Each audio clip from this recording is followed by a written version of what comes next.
Reel end వరకు కూడా మంచి ఎక్స్పోజ్ పాటు. అలాగే చిట్టి పికిల్స్ మీ అందరికి తెలిసిన పర్సనాలిటీ, బాయ్స్ కి ఎస్పెషల్లీ. వాళ్ళ చిట్టి పికిల్స్ బిజినెస్ నంబర్ ఇది.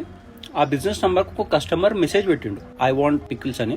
ఆ లిస్ట్ పంపిరు, ప్రైస్ పంపిరు. ఇంతకాలం ప్రైజెస్ ఏందని చెప్పి జస్ట్ ఒక క్వశ్చన్, సింపుల్ క్వశ్చన్ కస్టమర్ అడిగితే వాళ్ళు ఎంత ఆరోగెన్స్ గా రిప్లై ఇచ్చారో ఆ వాయిస్ నోట్ ఇన్. ఇవి ఎక్స్పెన్సివ్ అన్నావంటే నీ అంత చీప్ ఫకింగ్ ఫెలో ఇంకెక్కడ ఉండడు. పని చేయి, నువ్వు గట్టిగా ఫోకస్ చేయాలన్నమా కెరియర్ మీద. ఎందుకంటే లేదంటే నీ గర్ల్ ఫ్రెండ్ లేదంటే నీ పెళ్ళమో వదిలిపడి దింగుద్ది. కాబట్టి నువ్వు అడిగిన ఏమి నువ్వు కొనలేవు కాబట్టి అది నేను వదిలిపడి దింగుద్ది. నా మాటిని నువ్వు కెరియర్ మీద ఫోకస్ చేసి అప్పుడు ప్రేమ పెళ్ళిళ్ళు ఇటు జోలికి వెళ్ళు. ఎందుకంటే ముష్టి పచ్చడే కొనలేకపోతున్నావు. నువ్వేవడరా గోల్డ్ ఏం కొనిస్తావురా దానికి? లంజా కొడకాన్ని ఏమని దెంగ.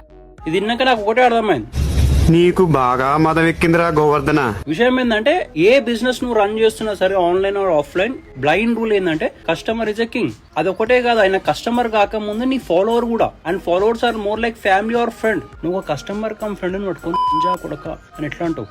ఇది ఆడోళ్ళు మాట్లాడాల్సిన మాటలేనా? పీపుల్ తలుచుకుంటే నీ బిజినెస్ సెకండ్ లో పడేయచ్చు. All I want is video చేసి సారీ చెప్పడానికి కుదిరినంత వరకు షేర్ చేయండి. ఆఫ్లైన్ లో వీళ్ళ వే ఆఫ్ బిహేవియర్ ఎట్లుంది, ఆన్లైన్ లో ఎట్లుంటది. సామెత ఉంటది, మొహం చూస్తే ముద్దు గుణం చూస్తే గబ్బ అని. ఆ టైప్ లో రీలు అయిపోయింది, బతికి అయిపోయింది. నీ కొత్త చెక్కేస్తారులే ఈ రోజంతా.